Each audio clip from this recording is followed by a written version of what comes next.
যেমন ঢাকার থেকে কেউ যদি ফালাইয়া যায় তাহলে পুরা এলাকার যারা আছে হেরাও ফালাইয়া যায়। জোরে এখন ঠিক কিনা?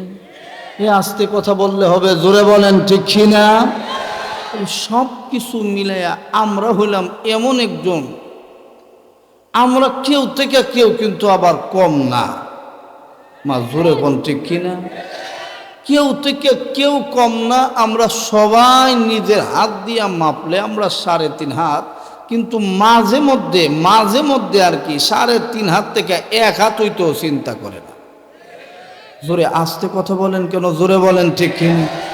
আমরা এমন একটা অভ্যাস হয়েছে, তেল মারতে মারতে তেলের দাম বাইরা এখন পেট্রোলের লিটার হয়েছে 128 টাকা। আস্তে কথা বলেন কেন? জোরে বলেন ঠিক কিনা? আমাদের অবস্থা হলো খালি তেল মারার উপরে চলা, আর তেল মারতে পারি না। এই জন্য আমার মসজিদে আমি আরো 2-3 বার আপনাদের এলাকায় আসছি, আইসা যতবার আসছি অতবারই নতুন নতুন চাকরি গেছে আর আপনাদের এখানে হাজির হয়েছে। আমি জিনিসটা বুঝি না, কি তারে চাকরি যায় কেন? এখানে আওয়ানের 1-1.5 মাস 2 মাস আগে আমার চাকরি জায়গা। তো চিন্তা করে দেখলাম, তেল মাইরা যদি সুদপুরের পক্ষে কথা বলা লাগে, ইজাত চাকরির মুখে জুতা মারি। আস্তে কথা বলেন কেন? জোরে বলেন ঠিক কিনা? আমি ওই কথা আরো 2 বছর আগে দেওবুক, আপনাদের নাম কি বলি, বটতলায়, ওখানে আমি বইলে গেছিলাম যে চাকরি যদি এটা মসজিদের ইমামতির নাম যদি চাকরি হয়, এই চাকরি আমি করি না। আস্তে কথা বলেন কেন? জোরে বলেন ঠিক কিনা? মসজিদের ইমাম কখনো চাকর হইতে পারে না। কথা বলেন ঠিক কিনা? মসজিদের ইমাম হলো নেতা, নেতার মতো কথা বলবে। নেতাকে যারা বসিয়ে দিতে চায়, প্রজাগুলো নেতাকে যারা শাসন করতে চায়, এই সমাজ এই দেশ সুন্দরভাবে চলতে পারে না। নেতাকে যদি বুদ্ধি দিয়া সমাজ চালাইতে হয়, নেতাকে বুদ্ধি দিয়া যদি দেশ চালাইতে হয়, এই দেশ রক্ষা হয় না, এই দেশ জিম্মি হয়, অন্য দেশের কাছে বিক্রি হয়। কথা বলেন ঠিক কিনা? যেই দেশ নেতা চালাইতে পারে না, ওই নেতা পৃথিবীতে থাকার যোগ্য নয়। কথা বলেন ঠিক কিনা? ওই নেতা নেতা নয়, যেই নেতা অন্য নেতাকে তেল মাইরা চলতে হয়, এ কখনো নেতা হতে পারে না। আর ইমাম কখনো সভাপতি, সেক্রেটারি, ক্যাশিয়ার, জনগণ কোনো মুসল্লিকে তেল মাইরা চাকরি করে, এর পিছনে আমি সিদ্ধান্ত দিয়েছি আগেই, আমি অনেক আগে ফতোয়া দিয়েছি, কোন ইমাম যদি কোন মুসল্লিকে পূজা করে ইমামতি করে, আল্লাহর কসম তার পিছনে নামাজ হবে না। তাহলে আপনি নেতাকে নেতার মতো করে মানতে হবে। আমি এই কথাগুলো যখন বলি তখনই বলে হুজুর বড় গরম, এই হুজুর রাখা যাবে না। আমিও কই তুই রাখবে আমারে কি বেটা? প্রত্যেক দিন আমি রুজি করি 30 থেকে 40 হাজার টাকা, তুই 1 মাসে আমারে দেশ 30,000 টাকা। তুই মনে করস তুই বড় ধনী, আমার গাড়ির পিছনে আইসা দেখ কত রকমের ফল ফ্রুট আছে, একটাও আমার টাকার কিনা না, সব আপনারা দিছে। তাহলে নেতারে মানুষ ভালোবাসা দেয়, আর হেরার নেতা হইয়া নিজে ওই খাইলায়। আজকে কথা বলেন কেন? জোরে বলেন ঠিক কিনা? মানুষ তোমার বাড়ি হাদিয়া নিয়ে যাবে, কিন্তু তুমি হাদিয়া নিয়ে আওনের আগুই মাইরা দাও। জোরে এখন ঠিক কিনা? নির্বাচন যদি দেশে আসে, ইমানদার ওগল দেখবেন হঠাৎ টুপিওয়ালা। আজকে কথা বলেন কেন? জোরে বলেন। টুপিও যে লাগা, এটা একবারে সুরের লাগান লাগে।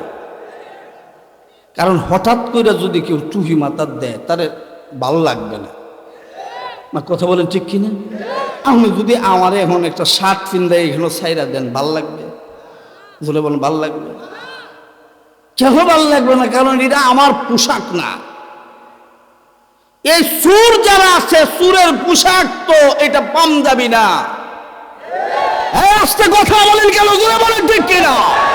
কোন মসজিদের ইমাম সাহেব কখনো চুরি করতে পারে না, কোন মসজিদের ইমাম চুরি করে না।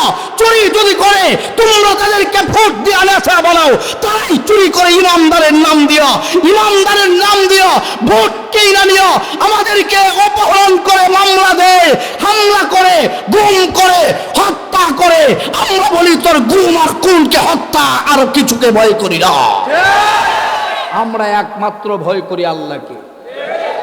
গুম আর খুনকে আমরা যদি ভয় পাইতাম তাহলে 2008 সালেই তাইমা যাইতাম। না না, আমরা তামি নাই, শাপলা চত্বরে গেলে আমরা গিয়েছি। আস্তে কথা বলেন কেন, জোরে বলেন ঠিক কি না? রক্ত দিতে গেলে আমরা ঈমানওয়ালারা দিয়েছি। যখন সময় দেখেছি আল্লাহ রসুলের ইজ্জতের উপরে হামলা এসেছে, আল্লাহ রসুলের দিকে আঙ্গুল উঠেছে, আমরা গ্রামে গঞ্জের মুসলমান ঈমানওয়ালা কোনো বাড়িতে থাকি নাই, ঢাকায় শাপলা চত্বরে এসেছি, প্রাণ দিয়েছি, জীবন দিয়েছি, সন্তানকে এতিম করেছি, স্ত্রীকে বিধবা বানিয়েছি।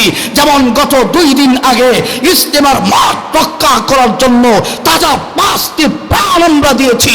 এরপরেও বলি দিন জিন্দা করব, জীবন দিব, শহীদ হব, সব কিছু হারাবো, ইসলাম হারাবো না, নবী হারাবো না, আল্লাহ হারাবো না। কথা বলে ঠিক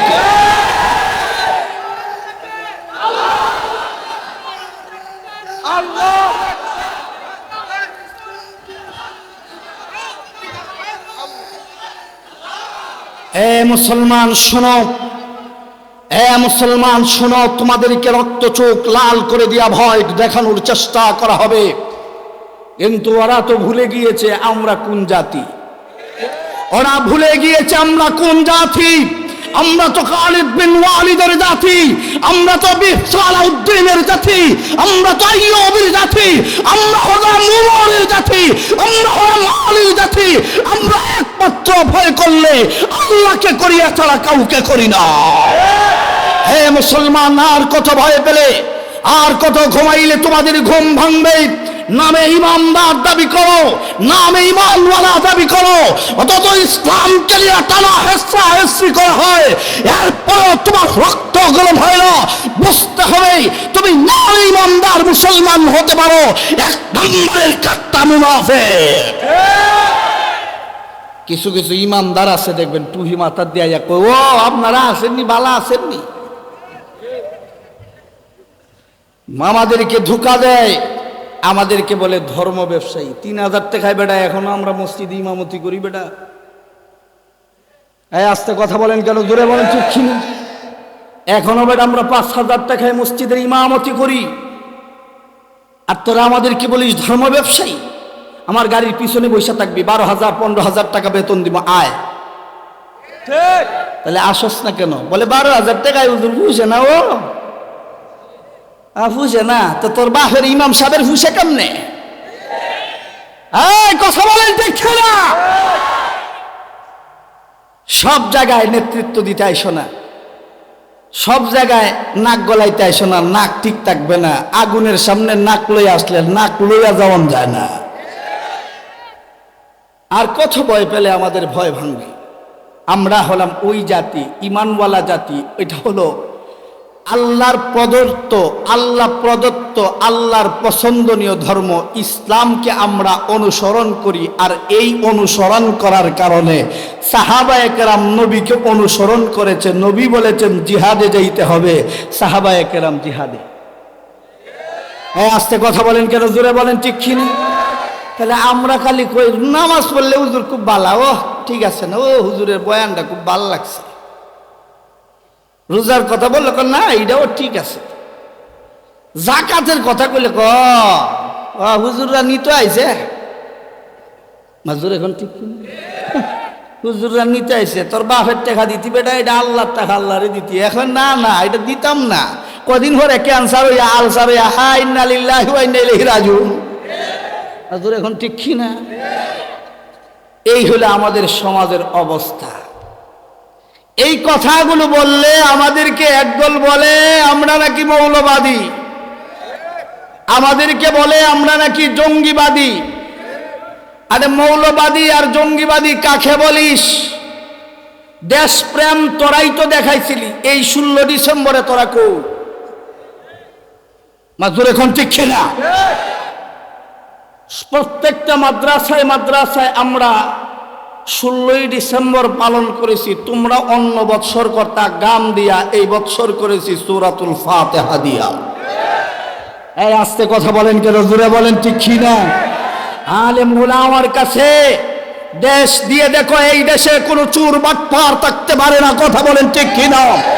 ইসলাম দিয়া দেশ চালায়া দেখো, ইমান ইসলাম দিয়া দেশ চালায়া দেখো, এই দেশের ভিতরে মদকুর জুয়াকুর থাকবে না, কথা বলেন ঠিক কি না?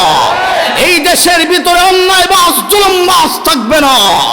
যখন সময় হুজুরদের হাতে একটু ক্ষমতা আসবে বাপ, তখনই ইন্ডিয়ায় হেমরি থেকে লাগায় খাজ্জা, এদিক থেকে লাগায় গুথা, কয়ারে নিচে গিয়া আমরার অবস্থা শেষ।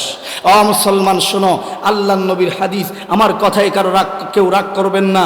নবীজি বলেছেন গাজওয়াতুল হিন্দ, গাজওয়া এমন একটা যুদ্ধ, যেই যুদ্ধ হিন্দের সাথে ইন্ডিয়ার সাথে হবে। ওই যুদ্ধে আমার মুসলমানরা শহীদ হবে, মুসলমানরা জীবন দিবে, মুসলমানদের স্ত্রী সন্তান পুত্র হারায়া জীবন দিবে, কিন্তু এতে তাদের লস হবে না। আল্লাহ পাক ইসলামের বিজয়ী মুসলমানদের হাতে তুলে দিবে। ও মুসলমান শোনো, গাজওয়াতুল হিন্দের জন্য যদি তৈরি হওয়ার জন্য ডাক দেয়, এই নূর হোসেন কাসেমির মতো যদি এই বাংলার জমিনে আরেকজন ডাক দেয়, আল্লামা শফি সাহেব রাহিমাহুল্লাহু তাআলার মতো আরেকজন তৈরি হয়ে যদি ডাক দেয়, আল্লামা মামুনুল হক যদি ডাক দেয়, আল্লামা মাহফুজুল হক সাহেব যদি ডাক দেয়, শাইখে চরমনাই পীর সাহেব যদি ডাক দেয়, গাজওয়াতুল হিন্দে জিহাদে অংশগ্রহণ করতে হবে। অংশগ্রহণ করার জন্য জিহাদের ময়দানে কারা কারা রাজি আছেন, দাঁড়াইয়া একবার আল্লাহু আকবার বলতে হবে, দাঁড়াইয়া একবার আল্লাহু আকবার বলতে হবে। নারে তাকবীর, নারে তাকবীর।